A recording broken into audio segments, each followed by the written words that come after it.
Olá, queridos, eu sou o pastor Paulo Roberto com 5 minutos de café, palavra e oração. Atos capítulo 9, versículo 2 nós lemos: E lhe pediu cartas para as sinagogas de Damasco, a fim de que, caso achasse alguns que eram do caminho, assim homens como mulheres, os levasse presos para Jerusalém. Decisões que mudam histórias. Decisão: pensar que está fazendo certo.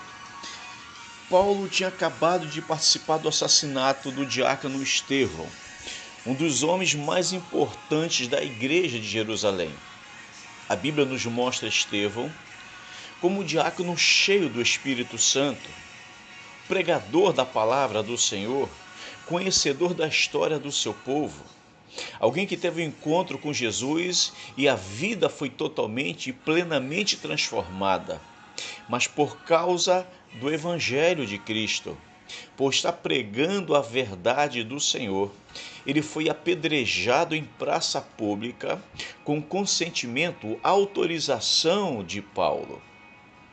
E perceba que em Atos capítulo 8, versículo 1, o texto nos dá esta informação quando diz: E também Saulo consentiu na morte dele, se refere a Estevão, e fez-se naquele dia uma grande perseguição contra a igreja que estava em Jerusalém.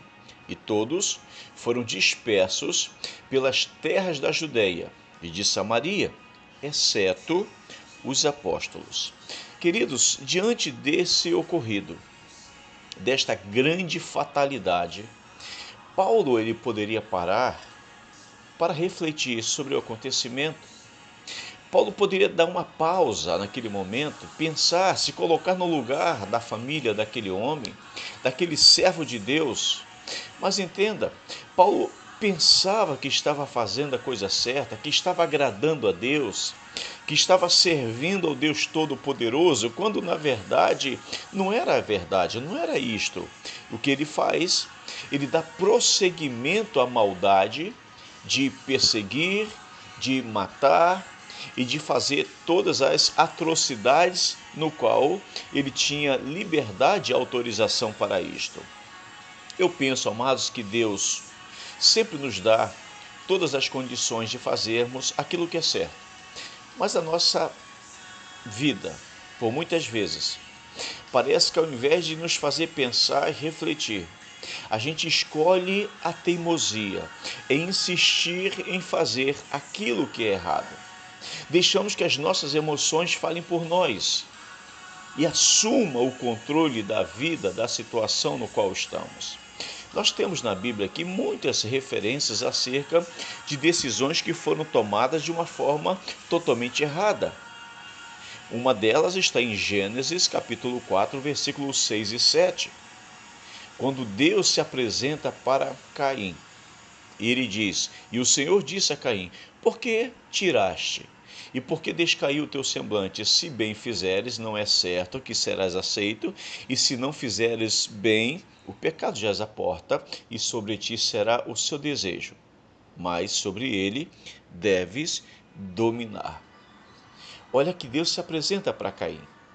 Ele sabe o que estava no coração daquele homem.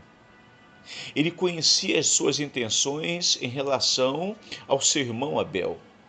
Ele planejava o mal. Ele tinha uma decisão a tomar. Ele poderia simplesmente deixar que o seu coração filtrasse, diluísse todo rancor, toda inveja, qualquer sentimento nocivo, mas não. Ele vai potencializando isto dentro dele. E Deus, como é conhecedor de todas as coisas, se apresenta para ele e começa falando: Caim, por que teu rosto está tão irado? Tu está com o semblante caído, você perdeu o brilho, a tua alegria já não existe mais. Mas, Caim, se você fizer a coisa certa, perceba o que Deus está dizendo: se bem fizeres, não é certo que serás aceito. Se você tomar a decisão certa, você vai ser aceito, as coisas vão funcionar para você. Mas Caim resolveu tomar a decisão errada. E nós conhecemos o final dessa história. Ele mata o seu irmão, Abel. E com isto, queridos, todo um plano de Deus para a vida deste homem foi por água abaixo. Então entenda uma coisa: decisões que mudam histórias é pensar muitas vezes que estamos fazendo o que é certo, quando na verdade não é. Antes de pensar, peça orientação a Deus. Senhor, o que estou fazendo? O que eu vou fazer é certo. Me ajude a tomar a decisão certa. Por isso, Deus amado, ajuda a tua filha e teu filho a não pensar que está fazendo o certo, mas que tenha certeza e convicção do Senhor. Em nome de Jesus. Amém.